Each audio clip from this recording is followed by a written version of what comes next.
alive. We are so excited because we are here at the Caledon Casino, Hotel and Entertainment venue. We have Mr. January. Tell us about yourself, Mr. January. Well, I've been in the industry for a while now.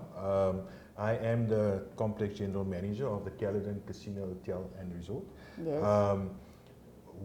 I started here a while ago. I am from the area. I studied here, grew up here, went away a while, and then I came back. Wow. Now, to do that, it's like having a dream. Now, I know as youngsters, we all had dreams. What was your dream as a young boy? Were you ever thinking you were going to work here? Not really, Gabriela. I actually studied at UCT to become a doctor. I did 2 years of that. And then one night standing between cadavers, I felt this wasn't for me. And funny how life changes things, because you get out of a chosen career or career path because you didn't like the late nights, or I wanted to practice family medicine, and that meaning putting a practice up in a small town like Caledon, or where I was actually born in the Refusionary End, which is about 50 kilometers from here. And that, if you do something like that, you're at the mercy of the community, because they will come knock at your door at 11 o'clock at night, 12 o'clock at night if they have an emergency. So I did a few things, after that, did a couple of jobs, and I ended up doing this that I'm doing now. And through the course of my over 20 years in the industry now, I'm actually spend most of my time working at night, because that's the business we are in. See that the one that you walked away from not to work at night. Yes. But what made you to come and do this particular hotel? At first, I was part of the opening team in 2000 when the Caledon Hotel became the Caledon Casino Hotel. Oh, that question was going to come later, but we can go into that. Okay. You can go for it. Yeah, so I started here in 2000, part of the opening team. Yes. Trained as a dealer. At the time, it was more of a job opportunity than a chosen career. So I can actually say you started there at the bottom and worked your way up. Definitely. I was at as low as you can go in this industry. Yes. I started as a tables dealer.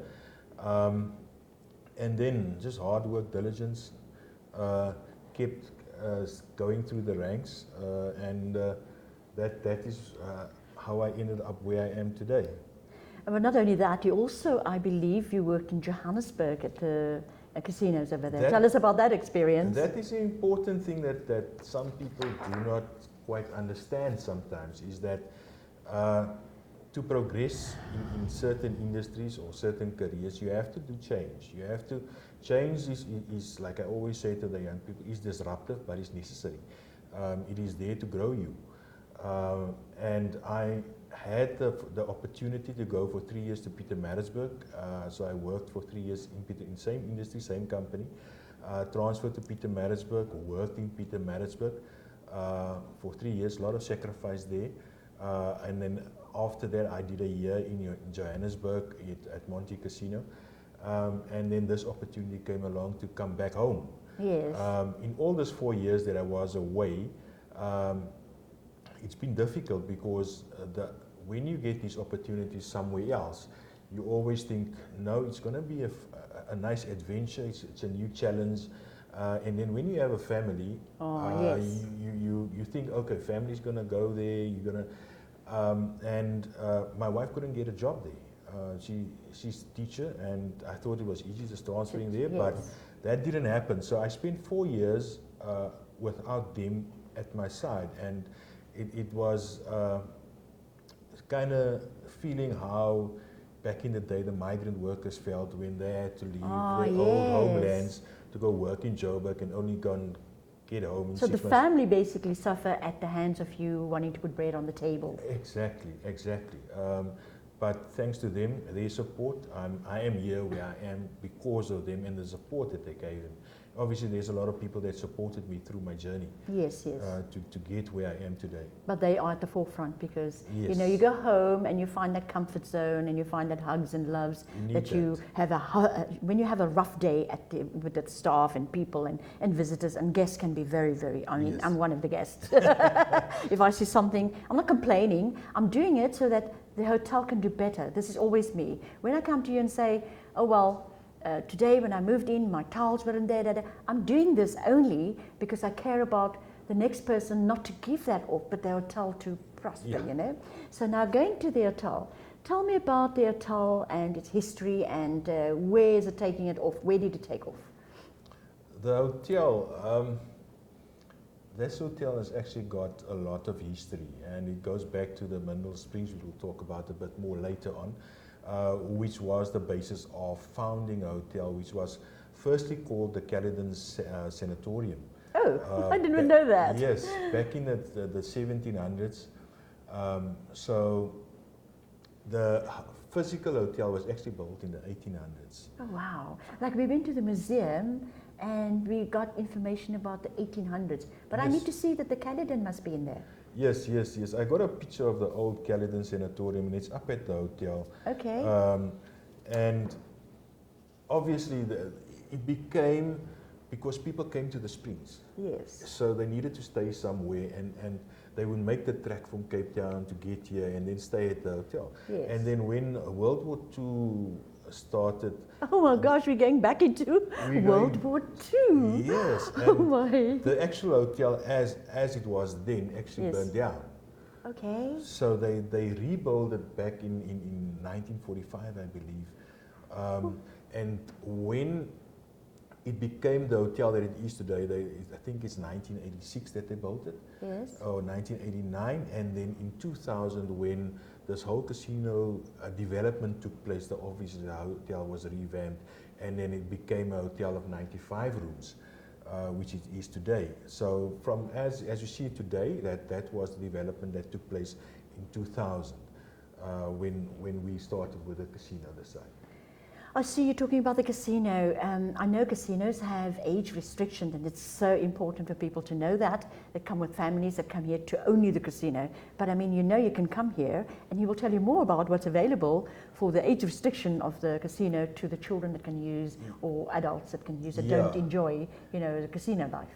Gabrielle, I think it's important to note that we are a family entertainment, a family destination. Yes. Families come here because you've got this vast open space where kids can enjoy themselves. Yes. You've got the pools. You've got so many activities that they can do. I see they have the zip lining, the quad bikes, and also there's a game center. or something. Yes, yes. So like you say, it is a complete family experience for Yes. those wanting to get out of the hustle and bustle.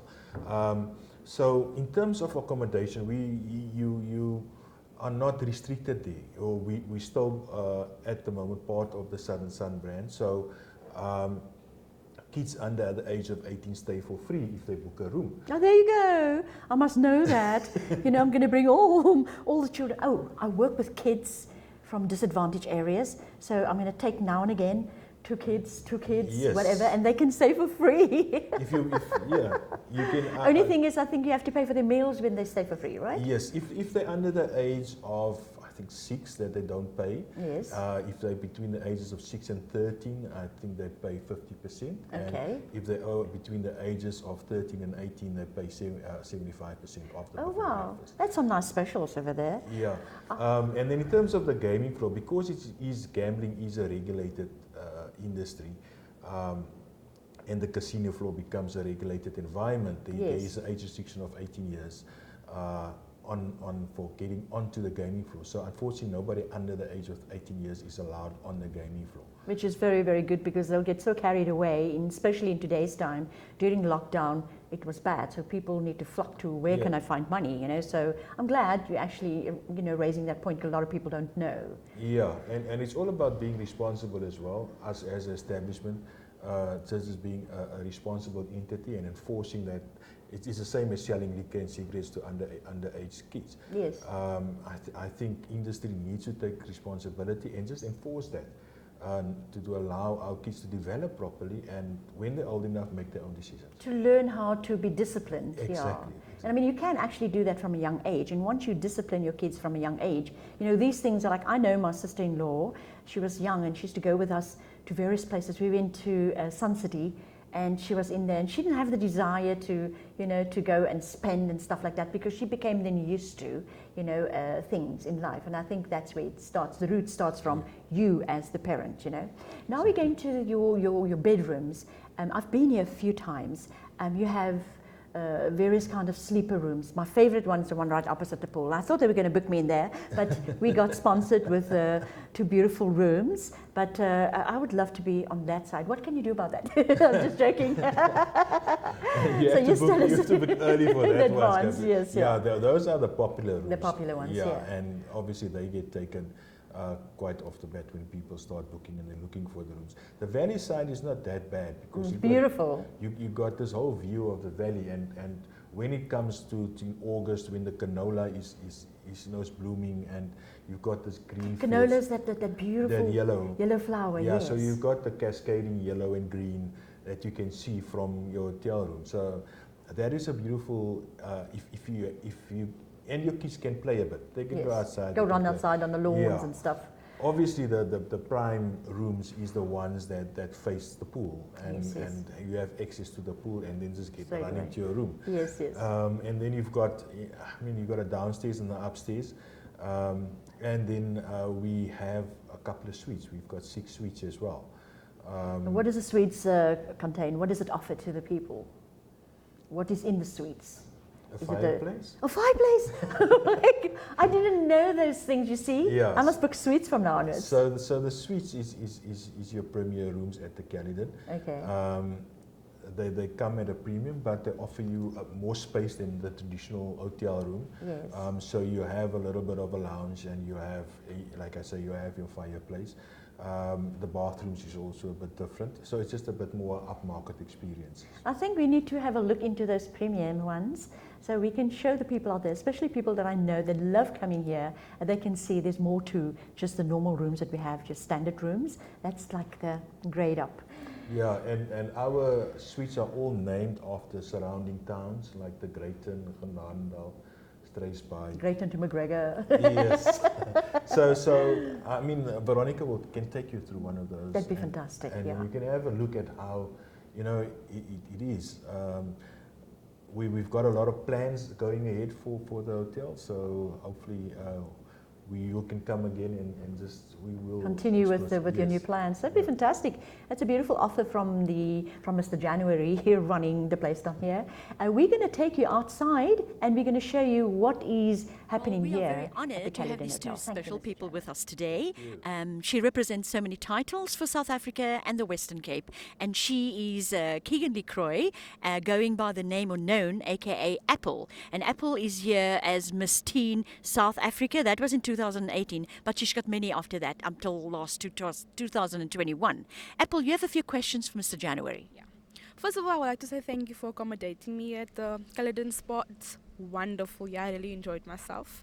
But I wanted to ask you guys, like, did you guys ever have pageants here before? Not that I can recall, but what we do, because we are quite limited with type of space. If you're doing a pageant, you're looking at getting to 500 to 1,000 people into your venue. The maximum capacity of our venue is 200 people. Now, if you want to do something small, you can do that. If it's something very unique that you want to do, what we have done is we try to support some pageants in the area by giving them some prizes. In a sense, just boosting them so that when you get the shares, you don't only getting your shares, but you're getting something, you're getting an experience at the Caledon as well. Thank you. That's all I want to know. Thank Now, I also know that you can accommodate, if you have maybe a bigger audience, that you can, there's a spot there on the other side that you put up a marquee. Is that correct? Yes. When we were still doing shows and doing shows about 500 to 1,000 people, we would get a marquee tent, and we get the artist in, and then we will get the community of Caledon and the surrounds, to buy tickets, expose some culture to them. We've had shows of the Campbells, a lot of as Afrikaans artists. We had the Rockets, we had Emo, we Craig Lucas, we had some of the popular ones. Even guy from PE, the rapper. We also What's his name? Yes, that guy. Early B. Yes. Yeah, so we're trying to expose and to understand the facets of culture, you know, not only to cater for one aspect of our market, just to elaborate and understanding that there is certain dimensions within our communities that, you know, has gone taken the back burner, like beauty pageants and that. It's not being done as it used to be in the past, where that was the, you know, it was an exciting thing, and young girls used to look up to that. So it's something that I think the Caledon community can maybe start again, and just get, you know, there's a lot of troubled teens out there. Just give them something to live up to. I think that's such a wonderful idea. You know, we're actually looking forward to do something like that here. And you know, with this beautiful view, how can you go wrong? And we will take you inside later on and also show you the pools. Thank you so much, Mr. January and Keegan.